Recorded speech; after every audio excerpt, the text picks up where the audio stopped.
Words of Sri Aurobindo from the book The Mother, Part 2, Letters on the Mother by Our Lord, Chapter 11, Some Explanations, page 365, topic, The Mother's Approval of Right Expression.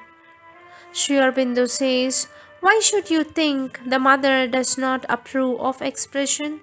Provided it is the right expression of the right thing, or suppose that silence and true expression are contradictory?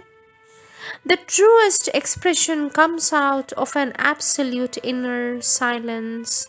The spiritual silence is not a mere emptiness, nor is it indispensable to abstain from all activity in order to find it. Next topic, the mother's appreciation of Indian music. Sri Aurobindo says, what can be stranger than this idea of yours that the mother likes only European music and does not like or appreciate Indian music? That she only pretends to do it or she tolerates it so as to not discourage people? Remember that it is the mother who has always praised and supported your music and put her force behind you so that your music might develop into spiritual perfection and beauty. In your poetry, it was I that supported you the most in detail. The mother could only do it with a general force because she could not read the original, though she found them in translations very beautiful. But in music, it has been just the other way around. You surely are not going to say that all that was unfelt? And the development of X? That too was Indian music, not European. And then, when I write to you in praise of your music, do you think it is only my opinion that I am transmitting? Most often, it is her words that I use to express our common feeling. Date 20th December 1932. Next topic, the mother's music. Sri Aurobindo says, the mother's music has often been recognized by X as Indian of this or that raga. The mother plays whatever comes through her. She does not usually play any precisely composed music, whether European or Indian. The latter, in fact, she has never learned. Date 11th September 1934. The mother has played music from her childhood upwards, so it is no trouble to her to sing or play several times. Date 15 September 1933. It is not necessary to have technical knowledge in order to feel what is behind the music.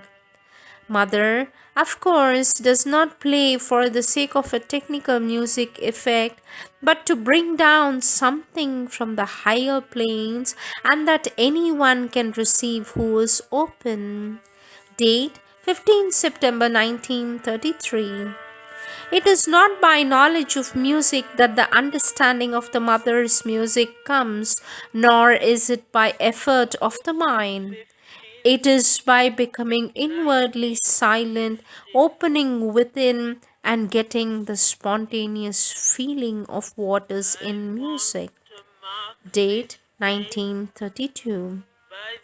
Yes, all that is very true. It is a prayer or an invocation that mother makes in the music. Date 1st June 1935. Question. Is it true that when the mother plays on the organ music, she calls down the gods of the higher planes to help us? Sri Aurobindo says not consciously. Date 9th Feb 1934. Does it mean, this is the next question, does it mean that the gods are attracted to music and come down? Sri Aurobindo says they may be. Date 10th Feb 1934. Next question. Does the mother bring out something while playing music? Sri Aurobindo says if she does not bring something, why should she play at all? Date 19th April 1934. Next topic, music and Mahalakshmi. Question. I was so deeply moved on hearing the songs of X and Y at today's music that the question came to my mind whether it is the Mahalakshmi effect or the aspect of the mother that is working these days. For this, Sri Aurobindo says, on the music days, it is always the Mahalakshmi aspect that is prominent. Date 25th December 1933. Next topic, a thrilling experience. Question. When I heard the mother reading out Puris at meditations, my body was thrilled. How? For the Sri Aurobindo says, when an intense prayer is put out, it is naturally give a thrill to those who receive it. Next topic, identification with the mother's consciousness through reading her books. Question. When I read the mother's prayers and conversations, I often feel as if I come in contact with her consciousness. This makes me think whether it is possible by reading her books to make one's consciousness so intense as to identify it with hers and as a result to elevate the vital and other parts also. For the Sri Aurobindo says it is possible to intensely identify oneself with the mother's consciousness through what you read. In that case, the result you speak of could come. It could also have an effect on the vital up to a certain point. Date 21st August 1935. Next topic, the Guru, the Divine and the Avatar. Sri Aurobindo says, I have only now had time to go through the 3 letters you sent me. X can, of course, have the conversations. As to what your other friend says, it is quite possible for him to receive where he is without coming here if he has the adoration of the mother in his heart and an intense call. About the question of the avatar, I do not think it is useful to press in the matter. It has become very much the tendency, especially in Bengal, to regard the Guru as the avatar. To every disciple, the Guru is the divine, but in a special sense, for the Guru is supposed to live in the divine consciousness, to have attained union, and when he gives to the disciple, it is the divine that gives, and what he gives is the consciousness of the divine who is within the Guru. But that and avatarhood are two different things. It is mostly in East Bengal recently that those have come who have acclaimed as avatars. Those who came had each of them the idea of a work to be done for the world and the sense of a divine power working through them, which shows that there was a pressure for manifestation there, and something came in each case, for something of the divine power always comes when it is called, but it does not look as if there was anywhere the complete descent.